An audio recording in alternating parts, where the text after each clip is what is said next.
Una serie de estudios basados en uno de los salmos que se le conoce como la joya de los salmos. Me refiero al Salmo 23. Mire, es interesante que el Salmo 23, el capítulo 22, bueno, el Salmo 23 está como un sándwich entre el 22 y el 24. Lo interesante aquí es que el Salmo 22 es un salmo mesiánico, es decir, un salmo profético que habla sobre la vida de Jesús, especialmente sobre la obra de Cristo en la cruz del Calvario, sobre la redención. Y el Salmo 24 habla de la glorificación, precisamente sobre quién entrará, sobre el Rey de Gloria, ahora Jesús glorificado.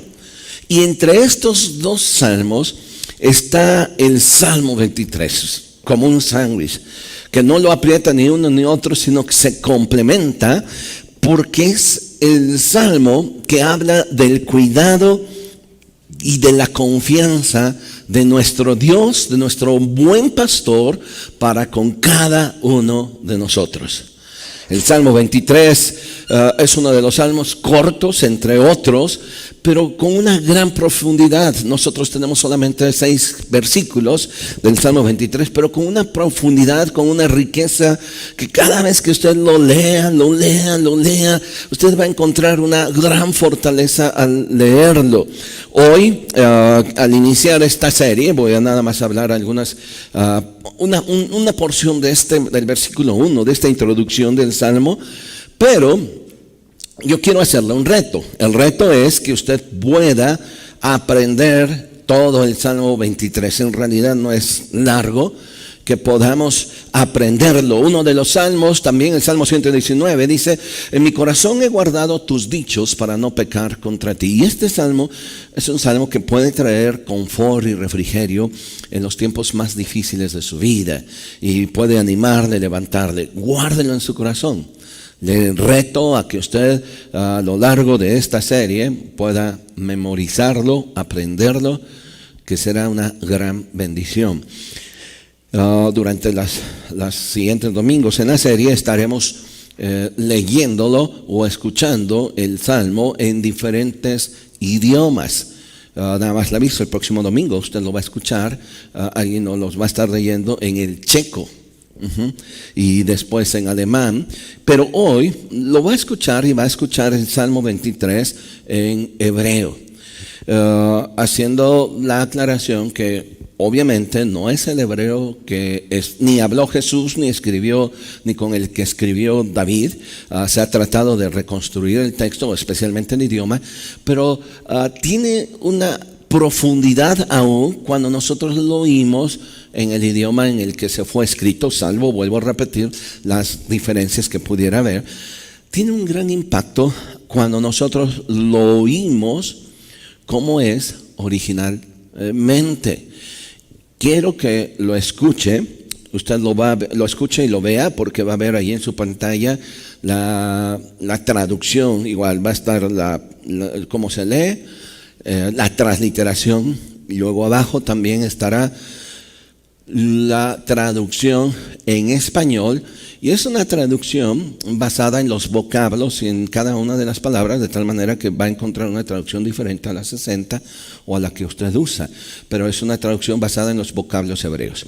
Por favor, escúchela, ponga todo el sentido, aunque no le entienda, pero yo estoy seguro que va a sentir algo muy especial con esta lectura. Obvio, sin que usted pueda entender, o sin que quiera yo sugerir que es un idioma santo y sagrado y que eso nos va a cambiar. No, o sea, es un idioma común como cualquier otro idioma que hay en el mundo y que ha sufrido todas sus transformaciones. Escuche el Salmo 23 en hebreo con su traducción.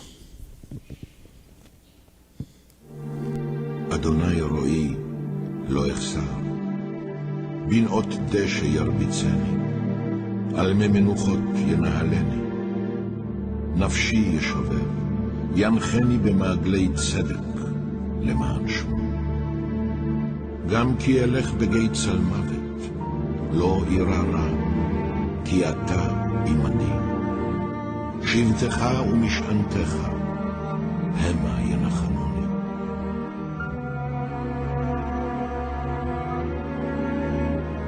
לערוך לפני שולחן נגד צורריי.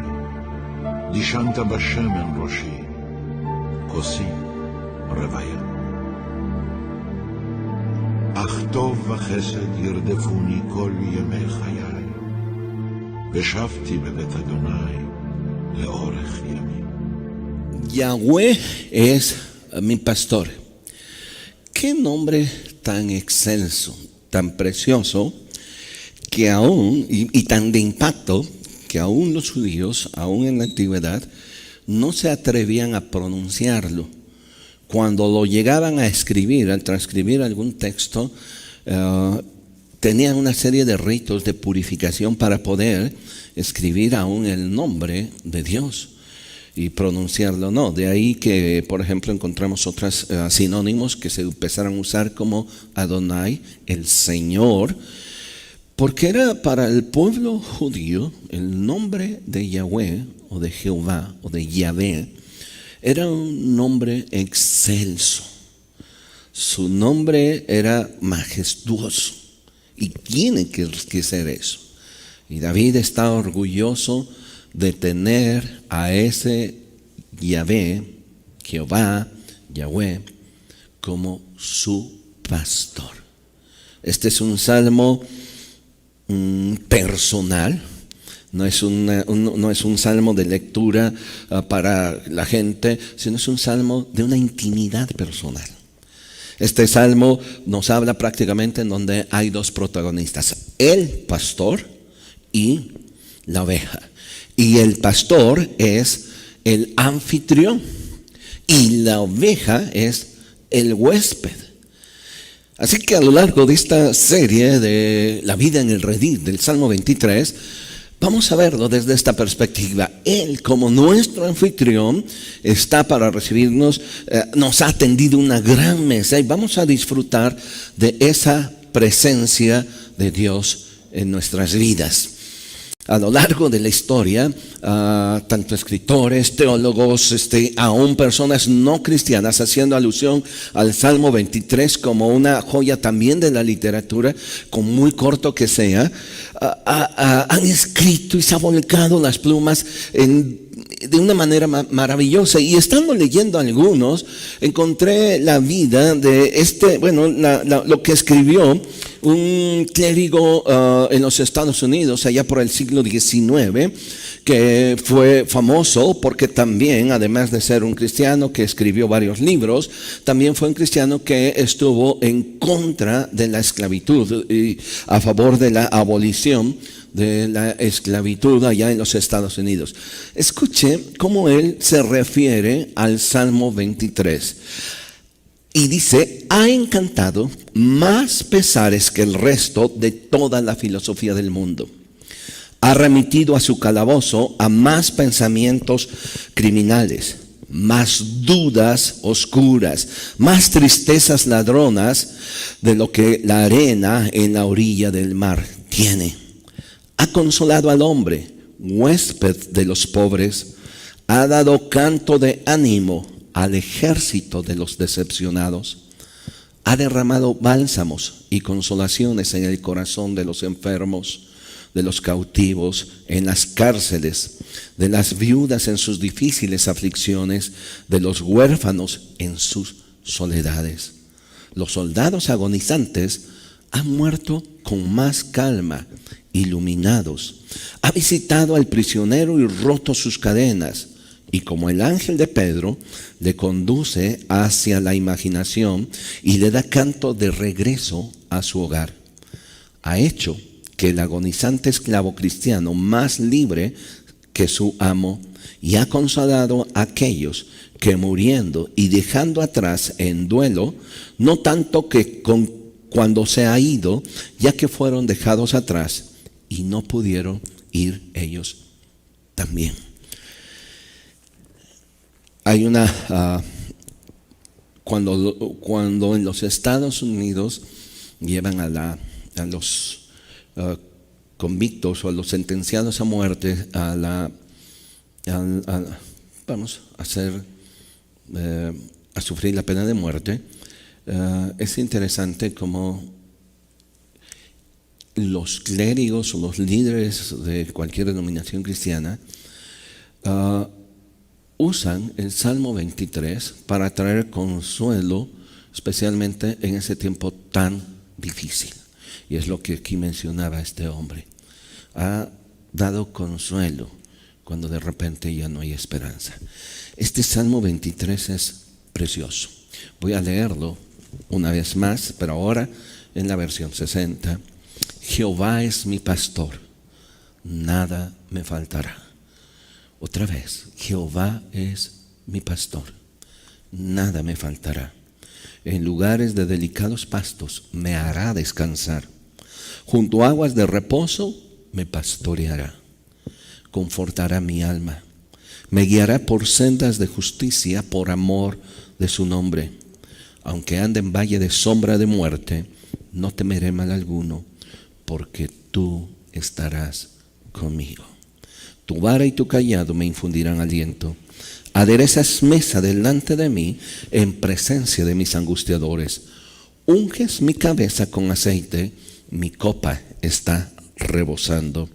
Ciertamente el bien y la misericordia me seguirán todos los días de mi vida, y en la casa de Jehová moraré por largos días. Este es un salmo personal. Usted en la parte de arriba encontrará quién es el autor. David. Salmo de David, así se le conoce, el Salmo de David, nada más. Yo no sé si David al escribir este salmo, él pensó en el impacto que iba a tener unos 3000 años después, hasta hoy en este tiempo, estas cortas frases que él escribió, haciendo alusión de su relación que él tenía con Dios. Y no solo con Dios, sino ahora que él lo veía como su pastor. Vea por favor la primera cosa que quiero resaltar con ustedes. El orgullo de tener a alguien, no solo como el pastor del redil, no solo como el que cuida y está pendiente de lo que pasa, sino el orgullo de decir, él que cuida y el que está cuidando es mi pastor. ¿Y qué orgullo tenía David? No se sabe si David escribió este salmo precisamente cuando él estaba pastoreando. No, parece ser que ya lo escribió siendo un rey. Y eso nos enseña algo que usted y yo no tendremos que olvidar. Es que no importa en la posición que nosotros lleguemos, o no importa qué tantos éxitos nosotros logremos, qué tanta espiritualidad, nunca olvidemos nuestra relación personal con Dios. Yo creo que David, en medio de todas sus ocupaciones como rey, tenía que estar pendiente de todo, porque él tenía que salir a la guerra, tenía que estar pendiente de las cosas que pasaban en el palacio, los problemas que había allá afuera, pero él siempre había buscado tener una relación íntima y personal con Dios. De tal manera que aún en el palacio es cuando posiblemente escribe este salmo, el Salmo 23, como no solo un orgullo, sino como una gran satisfacción. Se dice que los seres humanos necesitamos el sentido de pertenencia. Todos, no importa que de repente podamos ser medios hoscos en nuestro carácter, o podamos pensar que somos aislados, que no necesitamos de nadie. Finalmente se dice que el corazón o el ser humano necesita ese sentido de pertenencia. Necesita buscar pertenecer a alguien. O sea, no somos un ente solito en una isla que Dios nos hizo y que de repente, bueno, ahí estamos, a ver, ráscatela con tus problemas y con tus propias uñas. Necesitamos ese sentido de pertenencia, y ese sentido de pertenencia lo refleja David cuando escribe en el versículo 1, Jehová es mi pastor. Yahweh es mi pastor, Yahvé es mi pastor, el Señor es mi pastor. O sea, ¿qué es lo que hace que alguien como un rey todavía siga anhelando tener una comunión con Dios? Ese sentido de pertenencia. Porque el sentido de pertenencia trae identidad.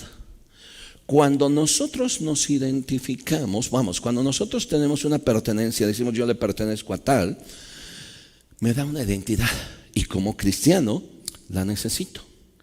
David ahora se baja de rey y ahora dice, yo soy su oveja. Y como oveja estoy orgulloso de que Él sea mi pastor. Ahora, ¿qué implicaciones, lo que quisiera que usted y yo podamos entender, qué implicaciones tiene el que sea nuestro pastor, ¿no? O qué implicaciones tendría de que podamos decir, bueno, sí es el pastor. Parece que la palabra, bueno, a veces podemos usarla tanto que a veces no alcanzamos a entender la profundidad o el nivel de lo que implica el ser pastor. David, precisamente, él entendía eso. Cuando él escribe Jehová es mi pastor, es porque él en su juventud había sido pastor de ovejas. Él cuidaba las ovejas de su padre. Cuando él fue ungido para ser rey, estaba precisamente en el campo cuidando las ovejas de su padre. Cuando su padre le pidió que llevase comida a sus hermanos, David estaba cuidando las ovejas de su padre.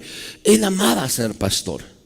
Así que él entendía perfectamente lo que era ser pastor. Y cuando dice, Jehová es mi pastor, quiero que vea, por favor, la implicación o lo que en mente, de una manera terrenal, así casi superficial, pudiera tener David al decir, Él es mi pastor. Porque ¿qué implica que Él sea mi pastor? Cuando David va, como le acabo de comentar, cuando David va a llevarle comida a sus hermanos porque su padre está preocupado que sus hermanos están en el campo de batalla y no había tenido noticias Isaí de sus hijos, llama a David, le dice, deja tus ovejas y vete allá, llévale comida a tus hermanos y pregunta cómo están. David va y llega y se encuentra con una escena poco alentadora. Ve en el campo de batalla, por un lado los filisteos y por el otro lado el pueblo de Israel. A él le toca en ese momento ver que sale un hombre de gran estatura y desafía al pueblo de Israel. Su desafío era el siguiente: denme un hombre que pelee contra mí y si me vence, todo mi pueblo va a ser siervo de ellos. Y si yo les venzo, ustedes van a ser siervos míos. Y cuando escuchaban este reto, todo el pueblo de Israel se escondía porque no había nadie que aceptara este reto. David lo que hace es dejar la comida, se presenta o le presentan ante Saúl para decirle, porque él dice, yo voy a pelear con este pelao, ¿no? O sea, échenmelo. David, aunque era quizás posiblemente alto, no era tan alto, era un poco de menor estatura que sus hermanos. Así que como que finta así de ser soldado, de ser guerrero, no la tenía mucho.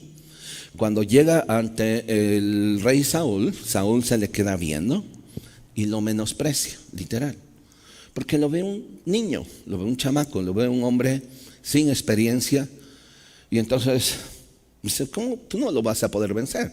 Porque él es un hombre de guerra.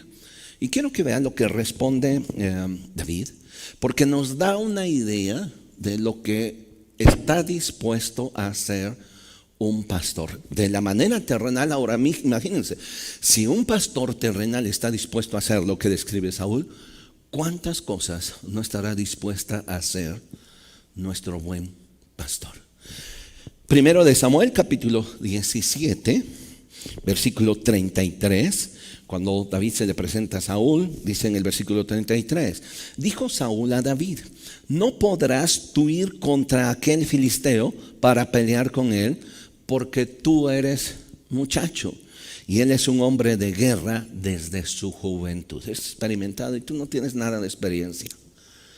Ahora, ¿cuál es la experiencia que le muestra David? Versículo 34.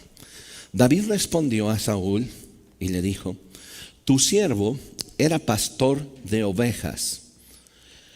Tu siervo era pastor de las ovejas de su padre, y cuando venía un león o un oso y tomaba algún cordero de la manada, salía yo tras él y lo hería y lo libraba de su boca.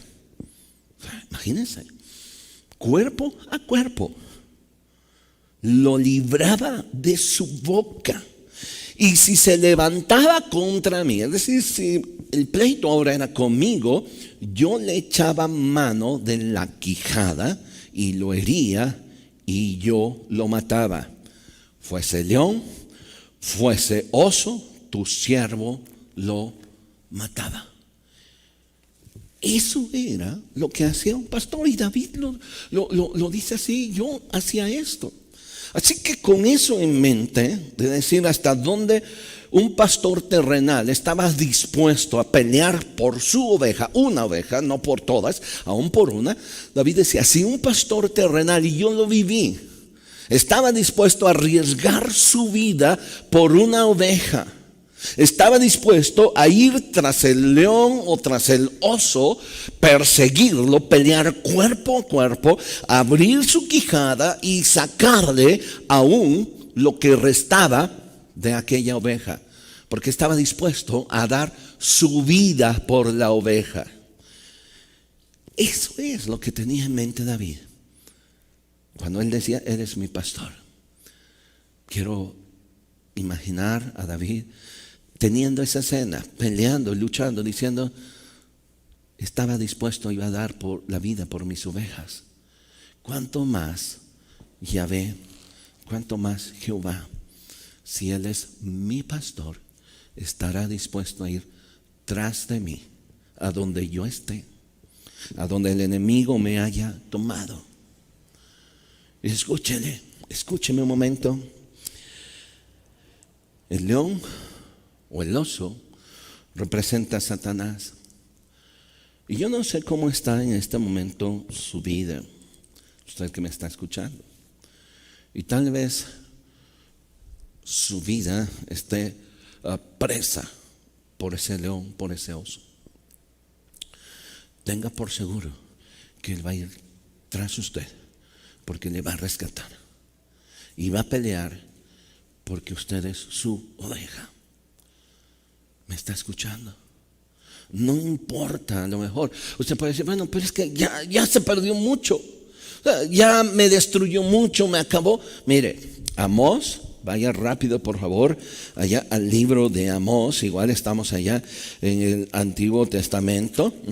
Oseas, Joel, Amós, Abdías, pero estamos en Amós capítulo 3. Quiero que vea cómo describe aquí otra vez al pastor, cómo lo describe en este pasaje, Amós capítulo 3 versículo 12. Así ha dicho Jehová: de la manera que el pastor libra de la boca del león 2 piernas o la punta de una oreja, así escaparán los hijos de Israel que moran en Samaria, en el rincón de una cama y al lado de un lecho. ¿Sí? Mire, lo que está diciendo aquí Amós, diciendo es que el pastor aún está dispuesto a ir y abrir la fauce del león o del oso para rescatar 2 piernas o una oreja. Usted puede decir: es que es muy insignificante eso. O sea, para Dios no hay nadie insignificante. Él está dispuesto a rescatarnos. Para Dios no somos cosa perdida. Por favor, quiero que recalque eso y entre bien en su mente. Usted no es algo perdido, no es una vida perdida. Él está dispuesto a ir y rescatar lo que quizás para otros dicen: no, ¿para qué lo haces? Son 2 piernas, ¿de qué te van a servir? Vamos, es una oreja, déjasela. Él está dispuesto a ir y rescatar lo que parece irrescatable. Él está dispuesto a ir y tomar lo que nadie podría tomar. ¿Qué pastor tenemos? ¿Qué privilegio nosotros tenemos? Y ese es el pastor que tenemos. Ese es el pastor del que David se sentía orgulloso, diciendo: Él es mi pastor y estará dispuesto a dar su vida por mí. No importa que esté muy frágil, no importa que ante la gente a lo mejor no valga nada. Mire, un versículo más, por favor.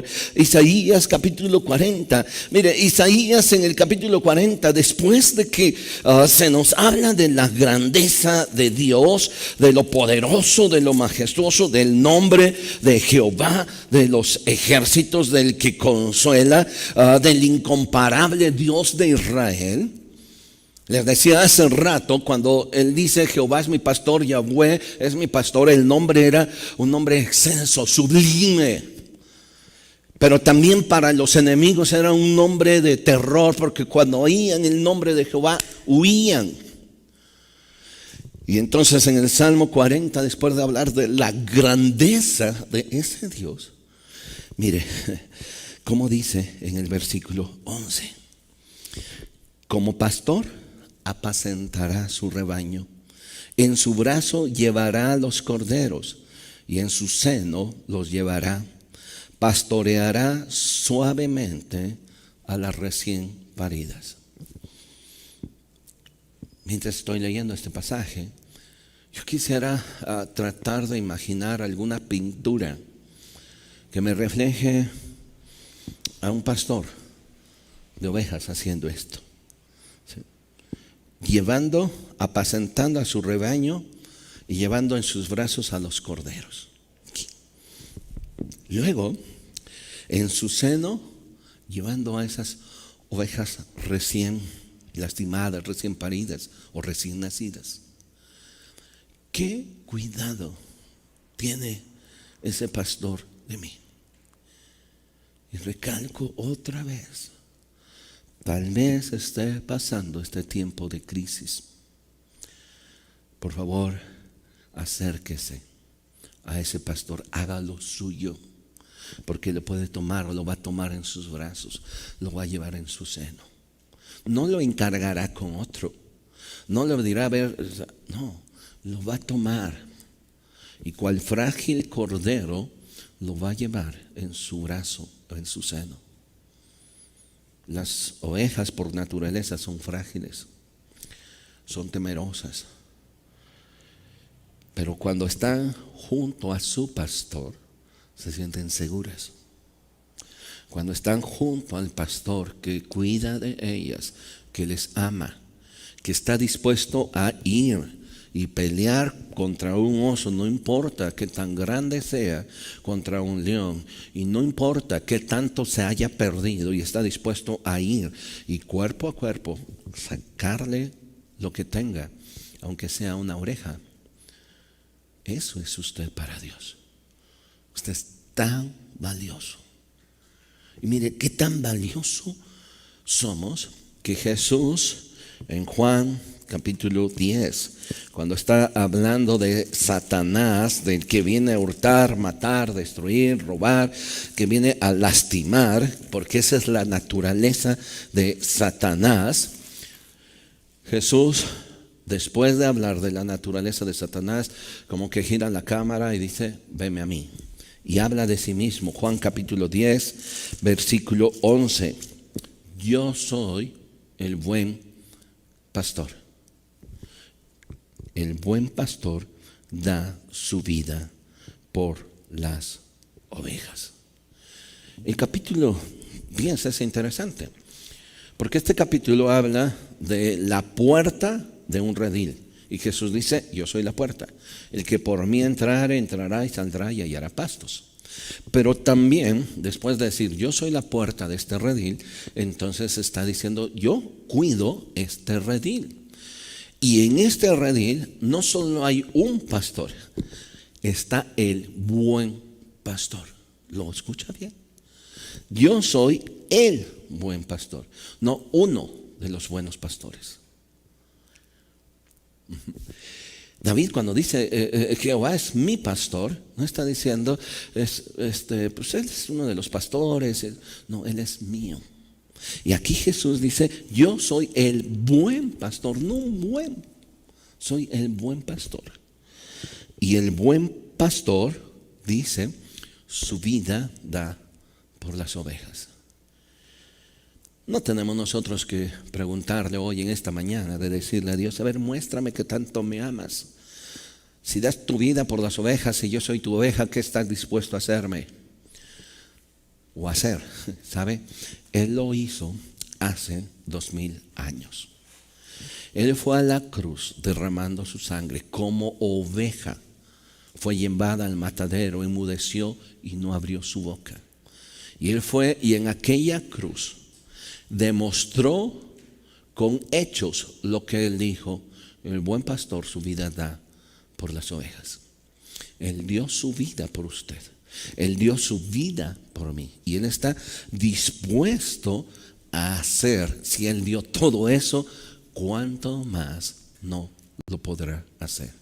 Miren, lo interesante del Salmo 23 es que los primeros 3 versículos nos hablan de una relación de intimidad con Dios, de un proceso que usted y yo debemos de seguir. Y ese proceso tiene que ver con 3 cosas: de ir a lugares de delicados pastos. Él nos lleva a esos delicados pastos. Ese proceso tiene que ir también, nos lleva a aguas de reposo. Y la tercera cosa es que en ese proceso nos va a llevar a sendas de justicia. Cuando usted y yo hemos pasado por esos pastos frescos, por esa agua y por esas sendas de justicia, entonces podemos enfrentar lo que vendrá más adelante. En el versículo 4 ahora nos habla de las experiencias de la vida. En el 4 dice: aunque ande en valle de sombra de muerte. Como que cambia todo. Después de un tiempo de tranquilidad, de agua tranquila, de pastos, de senderos de justicia, ahora nos cambia, nos dice: ahora esta es la experiencia de la vida. ¿Y cuáles son las experiencias? Bueno, tiempos difíciles, valles de sombra de muerte, valles oscuros. Nosotros, y escúcheme bien, usted no va a poder pasar por esos valles de sombra de muerte con esa seguridad si no ha estado en ese tiempo de intimidad con Dios, con su pastor, si no ha estado abrevando o tomando agua de esa que el buen pastor nos está dando. Vamos a sentirnos no solo fracasando, frustrados, porque enfrentar algo que no hemos tenido una experiencia de intimidad con Dios nos va a ser muy difícil. Por eso es muy interesante que los primeros 3 versículos los hagamos nuestro, sea como un tiempo de intimidad, sea como nuestro devocional, ¿no? O sea, cada día acérquese a los pastos que Él tiene para usted. Cada día, al leer las Escrituras, aliméntese. Cada día vaya a esas aguas tranquilas que Dios quiere saciar su sed. Camine por esas sendas de justicia. Hágalo. Porque cuando vengan los tiempos de prueba, cuando vengan las experiencias de vida, entonces tendremos nosotros no razones, sino tendremos la capacidad suficiente de enfrentar esos valles de sombra de muerte. Y quiero terminar con esta pregunta: ¿quién es su pastor?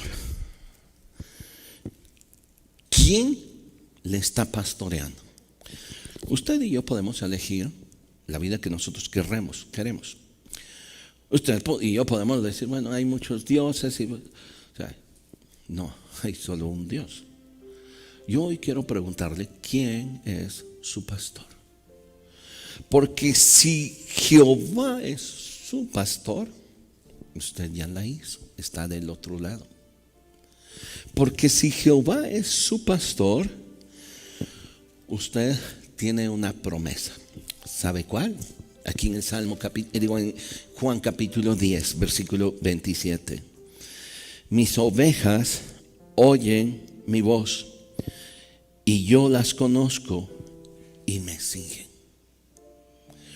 Oyen mi voz, yo las conozco y me siguen. Relación. Pero ahora, como consecuencia de esa relación, vea aquí la promesa. Yo les doy vida eterna, versículo 28, y no perecerán jamás, ni nadie las arrebatará de mi mano. Nadie. Qué gran seguridad tenemos las ovejas del redil del buen pastor, porque nadie las va a arrebatar de su mano. Ahí es nuestra seguridad. Hoy usted y yo tenemos el privilegio de poder decidir qué queremos o a quién queremos seguir. Oír su voz y seguirle. Y si usted le va a seguir, usted va a estar en su mano. Y escúcheme bien, usted que me está siguiendo. Hoy, en este día, su promesa es: nadie va a ser arrebatado de mi mano.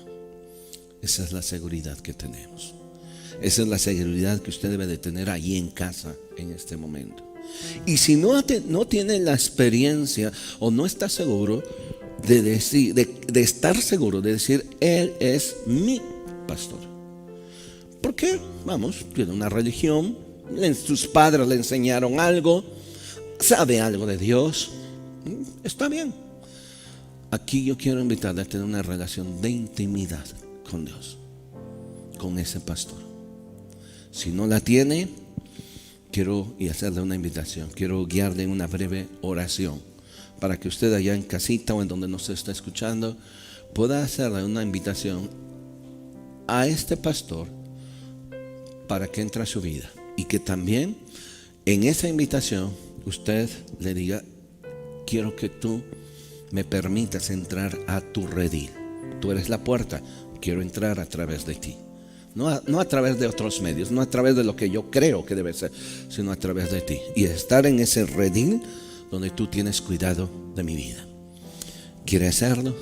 Yo quiero invitarle a esta breve oración. No es una oración mágica, no son palabras escogidas, es algo como una guía que quiero decirle, en el que usted puede decirle: aquí estoy.